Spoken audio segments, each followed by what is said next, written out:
that kid. Dumb as a stump, but I love him. Oh, Derek, you did it. That was amazing. I know. I turned left. That is Ben Stiller, starring as the dopey male model Derek Zoolander in the hit 2001 movie Zoolander, alongside his real-life father, the legendary Jerry Stiller, who played Ben's agent, Maury Ballstein. Ben also directed that movie, which meant he got to tell his own dad what to do on set. Before the 54-year-old Stiller became one of the most famous and successful comedic actors and directors in the history of Hollywood, he was a kid growing up in New York City with a pair of legends for parents. For decades, Jerry and his wife Ann made up the famed comedy duo Stiller and Mira. Jerry then was beloved by a new generation for his role as George Costanza's father Frank on Seinfeld. 2 Mondays ago, Jerry Stiller died of natural causes at the age of 92. Ben was gracious enough to get together with us this week over Zoom for a virtual Sunday Sitdown to talk about his dad. We were going to get together about a week ago, and little did I know that our conversation would be interrupted by such sad news. How are you doing with the passing of your father? Thanks, Willie. I'm doing okay. You know, it's sad. It's sad when you lose a parent. And he was a great guy. I do feel very fortunate, right now at this time that we were able to be together, and that there's so many people who are not able to be with loved ones when and losing them and not being able to have that connection at the end. And I was fortunate enough that he could be at home. So really grateful for that. Is it a strange thing, Ben? I have to imagine that the entire country is sort of grieving and you're dealing with this public grieving and people sending their condolences. I have to say it's been really heartwarming to see how much he touched people, how beloved by people he was. I knew that, but really when something like this happens, you really feel it. And I know this would have made him feel great, that as a kid from the Lower East Side, grew up very poor during the Depression. It was his dream to be in show business. His personal story is incredible. Like you said, incredibly humble beginnings. His parents didn't have any connection with show business, and it wasn't the happiest household. There was a lot of fighting when he was a kid.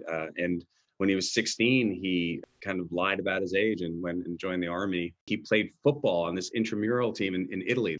And there was this one MP that was not nice to him and had said some kind of mean anti-Semitic things to him. And this MP was playing against him and he got to tackle him. And he was so, he had so much inside of him. He took this guy down, he broke his ankle, and the entire stadium cheered.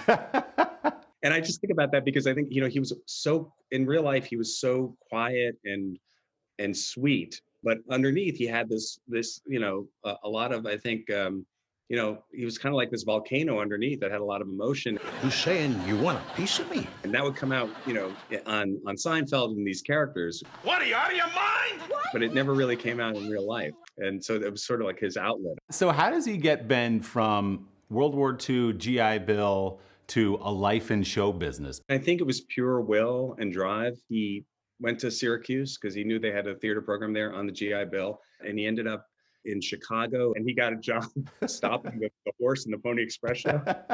They asked him if he was good with horses, and he said, "Of course." And the kid from right, he was a natural, right? Yeah. And then he just went to New York and started making the rounds. He just kept on working at it. Met my mom that way, and they fell in love. The short version of the story is they met at a talent agent's office, but I interviewed them together on Morning Joe. And your mom said, the truth was he really impressed me when we went to coffee at a cafeteria across the street. And she asked him if he would steal some of the silverware there because they really needed a second set in her apartment. And when he stole the silverware, she knew he was the one. Yeah, and he stole silverware for her the rest of his life. I mean, he was devoted. He was devoted to her. So what was it like, Ben, growing up in that house? You've got these two parents who, by the time you're growing up, have become well-known. They're doing Ed Sullivan. They're doing Johnny Carson. They're sort of fixtures on television.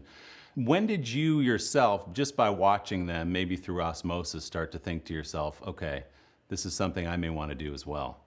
Well, I think it was always around us. They'd take us to the nightclubs. They take us out to California. And I remember walking around the Paramount lot, and I was a huge Star Trek fan. And my mom introducing me to William Shatner, and it just was like, the end of the world for me. Your dad has a great quote. I think he said, if we were doing a show with Gladys Knight, the kids were in the pool with the pips. Like you were just born into you were born into that lifestyle. I was told that the pips taught me to swim. I'm not sure. Is that true story? It's family lore. I take it as true. Yeah. It's sick and tired of the whole thing. And as you began to rise, it was fun to watch your dad sort of play a part in that. There's a famous clip you've talked about on Conan. No! Get out of here! Get out on the stage! You get out on the stage! You're gonna walk. I didn't love doing those appearances, but yet it was also like, okay, if I could do something with my parents, I know that they'll kill this. They'll be great. And so, of course, I was, yes, of course, I'll take advantage of that. And you did get the chance to work with your dad, obviously. You got to direct him in Zoolander and other places. Was that sort of a surreal experience to now be sort of calling the shots with the guy who you've looked up to in entertainment your whole life? He took everything very, very seriously. Took comedy, drama, whatever. He really approached it methodically. So I kind of would try to stay out of his way when he was working. That's what I'm talking about! You mentioned Seinfeld a minute ago, and that changed his life in so many ways because an entirely new generation knew and loved your dad. The man's it.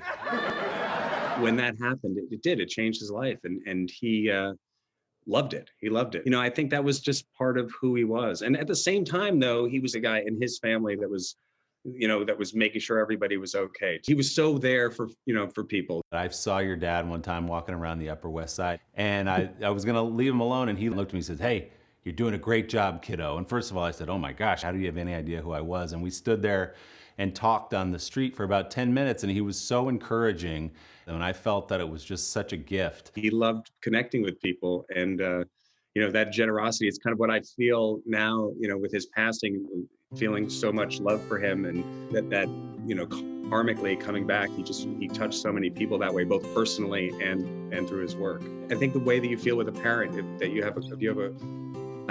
can't speak for other people, but for me, that their spirit is something that's so much a part of me that I hold on to.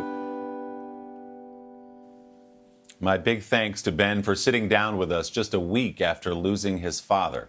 By the way, Ben is a director, so that second camera angle you saw in the living room there, all him. Don't forget to subscribe to the Sunday Sitdown podcast to hear my entire unedited conversation with Ben Stiller.